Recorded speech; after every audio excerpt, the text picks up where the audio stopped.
This is the latest edition of Front Up, and we've got a good program today, and I would like to introduce Bruce Miller. And tell us about your career with the Finance Committee, Bruce, and how come you got on it and what your background is.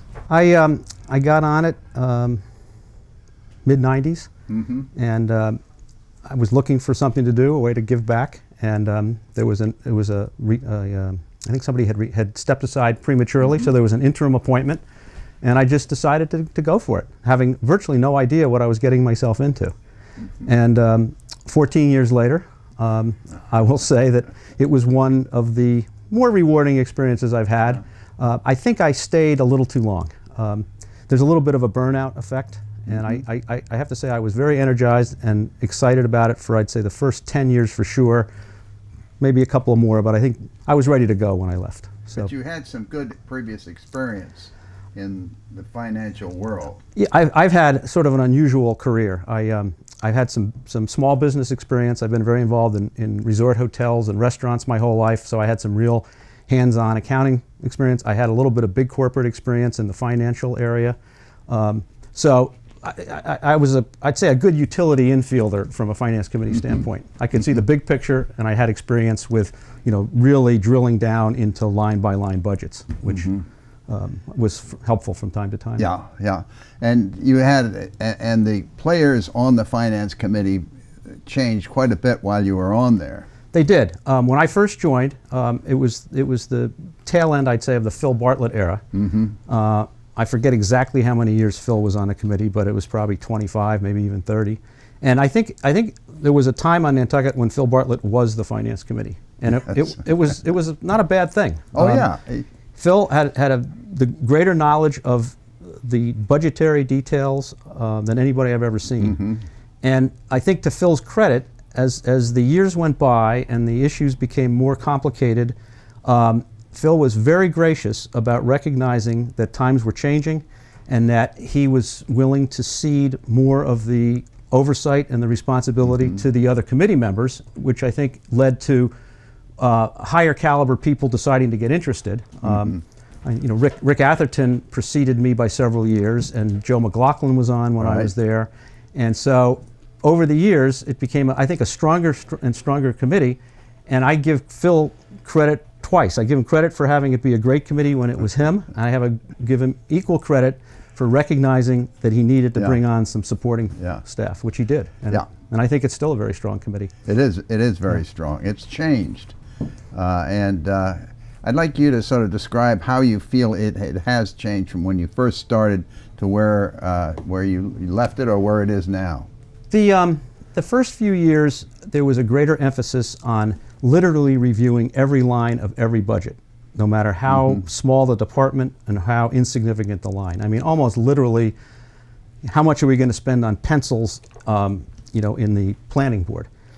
Over time, and as the players changed a little, I think we tried to adopt a little bit of a bigger picture point of view, both in terms of each year, what's the big picture, but also, one area that we tried to focus on, and I have to say this is something we didn't succeed, I don't think collectively we have succeeded with very well, was a longer term viewpoint for the town budget and the associated issues. I think that's looking back, that's the one thing that I regret, that we weren't able to adopt a longer term point of view, and we're paying the price now. Yeah, but it's very hard to do, to project into the future, especially how fast things are changing. It's extremely hard. Yeah.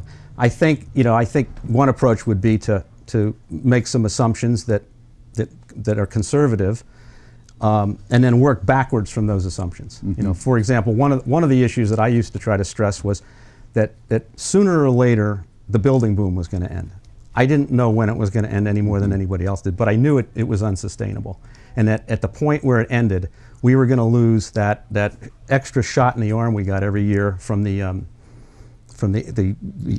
additions to the tax base from new growth. New growth, which essentially, whereas most communities in Massachusetts were operating under Proposition 2.5, new growth equaled another 2.5. Very rough terms. Don't let Connie Voges hear me say that, because she might quibble with the arithmetic, but it was pretty close for years. So we had Proposition 5, and we really didn't, I don't think we grasped how well we had it. And I think if we had turned the clock ahead and said, okay, let's assume that new growth is going to be reduced, how are we going to adapt? We would be in a stronger point than we are. And interestingly, if you look, I try to avoid coming across as entirely negative.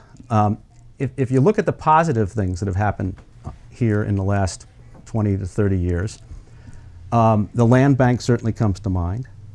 I think our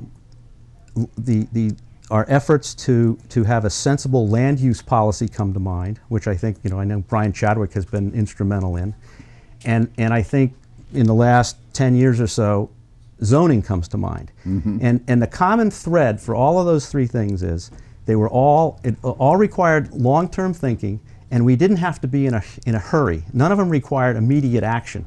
So like you look at the way Andrew has approached zoning. He didn't go in and try to solve the entire, come in with his master plan and try to ram it through overnight. It's been a little bit each year for, I don't know, he's probably 5 or 6 years into it now. And when he's done, I think he will have accomplished a great deal very quietly and very efficiently, and I think largely with broad support from the community. And if we could somehow find a way to adopt that kind of thinking to the budget issues, I think we'd have a better shot. Yeah, last year we had that special committee to look at all of the flat spots in the budget world. Were you at all involved in that? I was not directly involved. I paid attention, and I fairly carefully read the report, and I thought they had some great ideas. The problem is getting the ideas implemented. Some of them are politically unappealing, right? And there really is not a vehicle for implementation. Well, tell me about your frustrations as far as the Finance Committee is concerned. What frustrates you? Or frustrated you? My greatest frustration was that I could anticipate, as I said before, I could anticipate that we were going to run into a period of difficulty. But because none of us knew when, it was impossible to convey the sense of urgency that we needed to have. So that, we shouldn't have been surprised when the building boom ended. And we should have been ready for it, and we weren't. And I don't believe that there has been enough of a focus on structural changes we could make, even if we make them gradually, structural changes we can make that would have a long-term positive impact on the budget. So even if, one of the biggest problems is this is a small town. So if we identify a budget cut, chances are it's a friend or a neighbor or, somebody across the back fence who's being affected. So I think anything we do, we need to think in terms of phasing it in. So no matter how painful it is, say, okay, we have to make this painful choice, but we're not going to do it tomorrow. We're going to do it over the next 4 or 5 years. And again, if you apply that logic to many of the problems, and a lot of this comes back to the contract negotiations, which are always difficult. Again, it's our friends and neighbors we're negotiating with. It's difficult. Name some other situations that you think need correction as far as the finance world is concerned. For instance, we didn't have a audit for many, many years, and suddenly we're 2 to 3 years behind in the audit, and I sort of wonder why the Finance Committee didn't push for that. Well, we actually did push for that. Rick Atherton, I don't think could have pushed any more strenuously than he did, and we all supported him 100%. But the Finance Committee doesn't have any direct power to speak of. We're an advisory. We are and continue to be an advisory group. So we can recommend, all day, and if the executive branch doesn't follow through, then it just leads to frustration. I do think that as of the last few weeks or months, the audits are finally up to date. They are. Which I think is a pretty significant accomplishment. Because I think now that we can take that and set it aside, some of the energy that we've had to invest in getting caught up, we can now perhaps dedicate to some other areas that are in need. Now you sat on the ad hoc budget work group, which was 2 people from the finance committee, 2 people from the board, 2 people from the school. Now, how did that work out? It actually worked out well in terms of the process. But you know, you had asked about frustrations. I think that's probably my second biggest frustration is that the recommendations of the committee were not really implemented, and it came down to pretty simple arithmetic. I mean, we plugged in some numbers, and if we plugged in a rate of growth in labor cost of about 7%, you know, we got to one number, and we plugged in 5, we got to a number that actually would have worked. Mm-hmm. And unfortunately, as the years went by, the actual costs ended up increasing by closer to the 7% than the 5. And you know, I can go back and take the town budget at the time and plug in a number of closer to 5% annual increase for the salaries and benefits. And believe it or not, it as of like last year's town meeting, it would have resulted in about an additional $10 million a year to be spent on other things. I mean, the power of compounding is almost hard to believe. But the difference of 2% on, I think at the time that the salaries and benefits were about 20 million, you move ahead 10 years, and the difference of 2% cumulative and exponentially, it ended up being a $10 million difference. Now, a lot of people are complaining about the taxes here. What's your opinion on that? Are they complaining that they're too high or too low? Too high. Oh. I think they're not. I wouldn't argue that they're too high. Mm-hmm. I would argue that they might even have the potential to go higher, but with one huge caveat. I think you have to demonstrate that the money is being spent efficiently, and so that we believe we're getting our money's worth. And you know, setting aside the town issue, you know, one example of that phenomenon that really has been driving me crazy was the way the stimulus money found its way back to Nantucket to pave Milestone Road.